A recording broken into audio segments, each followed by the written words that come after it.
It's time for Lefties Losing It, and there has been much controversy among the humorless, joyless left because this alleged comic, Amber Ruffin, has been removed as the headline act for the White House Correspondents' Dinner, a tragedy for comedy. Let's get back to the monologue. During the Houston Astros World Series victory parade on Monday, Senator Ted Cruz was reportedly hit with a beer can in the chest and neck. It missed his spine because he doesn't have one. Oh dear, and she's not only painfully unfunny, she's also a lefty losing it who intended to use the occasion to grandstand. You're kind of a bunch of murderers. I mean, so like they were like, you need to be, equal and make sure that that you give it to both sides and blah, blah, blah. I was like, there's no way I'm going to be freaking doing that, dude. Murderers. And speaking on the podcast you saw there, a far-left clown site, The Daily Beast, Amber Ruffin revealed just what a nasty lefty she is, saying Republicans are not even human. I think it's just that burns on Trump hurt badly. And then it trickles down to everyone who's around him, because y'all also guilty. So I think they got their feelings hurt. And they want that false equivalency that the media does. They want that. It feels great. It makes them feel like human beings. But They shouldn't get to feel that way because they're not. Some people are more culpable than others. That's right. And they get more jokes made about them, and the jokes are meaner.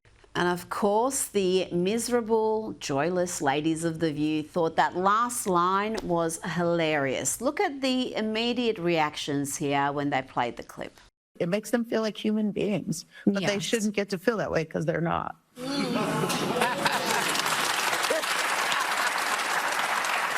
Charming. Think they all need psychological help, but just not from this next lady who claims to be a psychologist.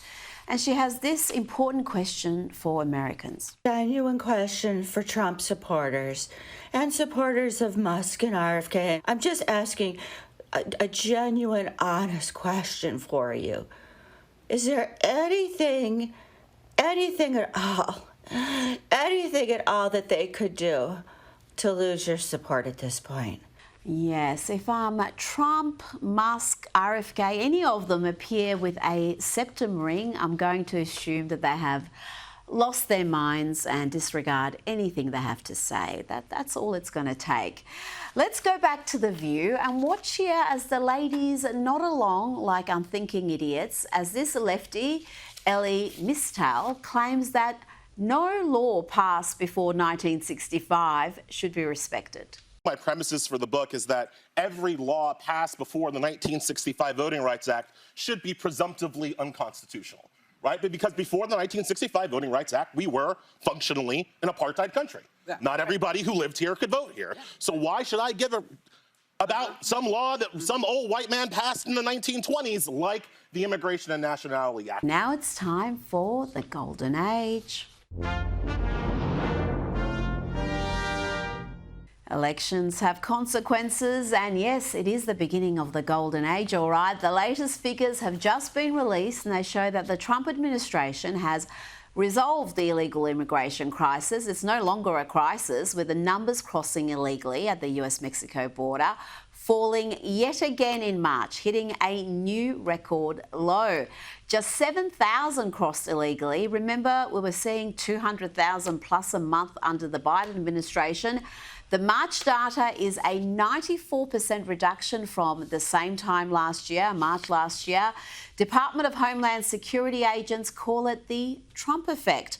One DHS source told the New York Post, migrants are scared there are consequences now. Everyone who is caught is charged and does time. Remember when the Democrats and their propaganda arm, the bulk of the mainstream media, claimed that it was impossible for Biden to fix the problem he created? I remember. Republicans keep saying Biden doesn't need Congress. He can stop what's happening at the border all by himself. Can you fact check that for us? Because we here all know that's not true. Republicans have been saying largely wrongly, right, because saying that the president can close the border unilaterally on his own. The president actually doesn't have the authority under law to do that. There's only so much President Biden can do with executive action, and he did try to do whatever he could. They actually are doing everything they can. The president's hands are tied. There's only so much that he can do. President Biden has issued certain executive orders, but there's only so much he can do within his purview. What an intractable problem this is for the president with no easy solutions. No easy solutions here. There are no easy solutions here, folks. The president insisting there's only so much he can do without Congress. How much can actually be done quickly without Congress acting? How would this happen without the power of the purse, without Congress getting involved? They need Congress to act to fix the broken immigration system. This cannot happen without Congress resourcing this. There's only so much a president can do with his pen and his phone. Turns out it wasn't an intractable problem and there was an easy solution. All you needed was a new president. Joining me now is comedian and host of Primetime with Alex Stein on Blaze TV. Alex, we were told it can't be done. European countries have achieved little in the way of stopping their illegal immigration issues, but Trump, within a matter of weeks, had this issue under control. I mean, Rita, it's such just a laughable proposition to even say that the President of the United States of America, the Commander-in-Chief, is not responsible for protecting our borders. That's basically his main responsibility. But these people had to just do whatever they could to try to sell the Biden presidency as being a success, when in reality it was the worst presidency that we possibly could have had. And I think, looking back, it was actually great that Joe Biden won the 2020 election, because now we can see how bad things were. And we can see how effective Trump truly is with fixing things. So, you know, it's just ridiculous what these people want to say when it comes to Joe Biden and the comparisons to Donald Trump. It's just a night and day difference when it comes to the direction that this country's heading. Now, this week we had the Trans Day of Visibility, and you decided to mark the occasion by attending a protest in Texas. You were blasting the song Dude Looks Like a Lady, Dude Looks Like a Lady, and yeah, not surprisingly, it took around 5 seconds before you were attacked. What is going on? All children to get free into reassignment surgery! Kill yourself! Transgenderism and stay effective!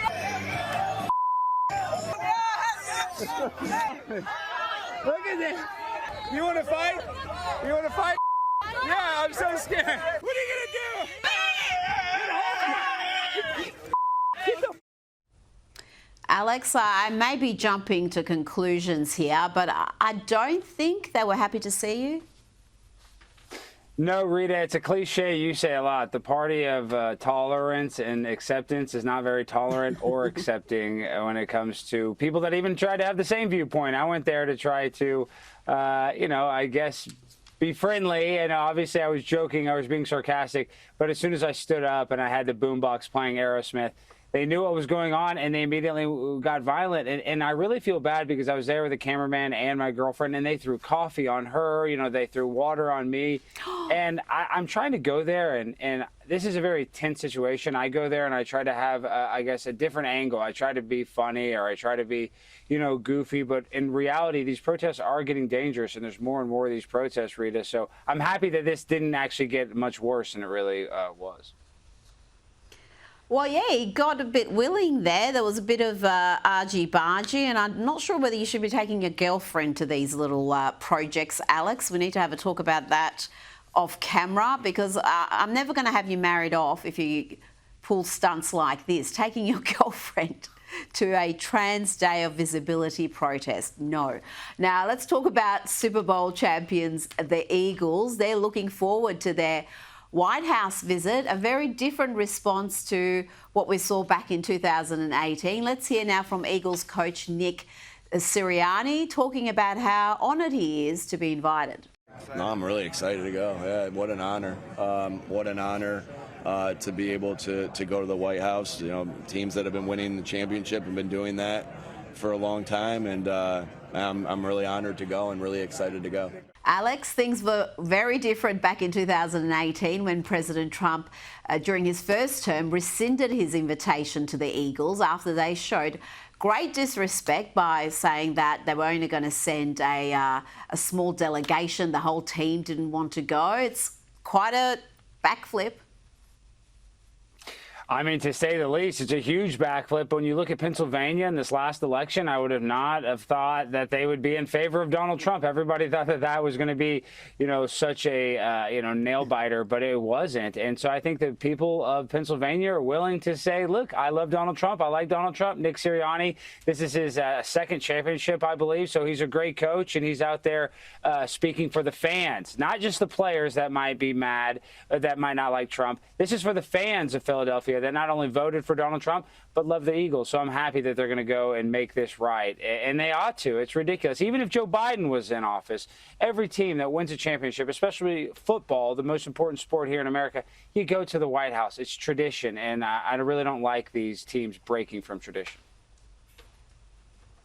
No, and I think that's where we're seeing the cultural shift most strongly. I think when it comes to Hollywood, when it comes to so many parts of the entertainment industry, they're still completely divorced from reality and just on this anti-Trump campaign where they alienate half the country. But the sporting teams, Alex, seem to be realising that it doesn't pay to upset your fan base. You've got to actually either be neutral or just accepting of people's different viewpoints. I'm not saying we're there yet, but there seems to be a bit of a shift. Well, Rita, now you were playing this all year long. All of the NFL players are doing the Trump dance every time they score a touchdown or they sack the quarterback. So, we've had a big shift, and now it's cool to be a Trump supporter, and I'm happy to see it. Now we're the cool kids, Rita, finally. They used to alienate us, but now it's cool to like Donald Trump, and we were doing it before it was cool to do it. Well, if you want to be a rebel, you have to be conservative. I mean, that is just the way it is now if you're a young person, because the groupthink is so much the other way. We have to check in now on Will Smith, Alex. He went from being arguably the world's biggest film star, winning Academy Awards, among the highest paid stars in the industry, and then this happened. Oh, wow. Wow. Will Smith just smacked the shit out of me. Keep my name out your fucking mouth. Wow, dude. Well, the weirdo Hollywood crowd gave him a standing ovation shortly after that when he won his little award. But the rest of the world were pretty appalled by his antics, and he had this massive fall from grace. That was 3 years ago now, and he's now launched a comeback, a musical comeback. Feel like I'm just getting started. They tried to finish me. I'm like the universe, infinite. There's no end in me. This is the bounce back. Watch Will, y'all. This is the bounce back. Here come the bounce back. Keep your eyes on him. This is the bounce back. Okay, Alex, is that a song? Is that a comeback? Or is it, I don't know, do we intrude on a therapy session? Yeah, it was definitely a little therapeutic what he was talking about. I think he called it lyrical lemonade, but you know that we're in a simulation because now Will Smith is cussing in his freestyle raps. I would have never thought that that would ever be possible because he always said that he doesn't have to cuss in his raps to sell records. But when it comes to Will Smith rapping, Rita, this is a good sign. This is going back to the Fresh Prince of Bel-Air days, the Men in Black days. There was a time when Will Smith truly was the A-list funny powerhouse rapper, actor, dancer, and I hope he can go back to that. He had a horrible fall from grace. His wife, Jada Pinkett Smith, very unlikable, if you ask me personally. So I actually like to see the revitalization or the revolution or the pivot of Will Smith's career. I'm excited to see it. Will it be a success? Who knows? Yeah, we'll see. We'll see. His music was actually underrated, I always thought, in the past. I'm not sure about this one, though. Now, before you go, we've seen activist students behind violent protests deported, but the problem runs deeper than the students. Look at what this academic, the chair of the English department at the University of Wisconsin, Eau Claire. Well, look at what he allegedly did. Flipped over a table set up by college Republicans at the university. But Alex, despite what we're seeing in that particular footage, we are seeing sanity prevailing at a number of universities that are abandoning their DEI programs. Tell me about this shift. I mean, they're being forced to do it, but seeing the University of California walk back from DEI, well, that's got to be good news. Well, Rita, I go to a lot of these college campuses, and really these kids could care less about DEI. It's a lot of the faculty.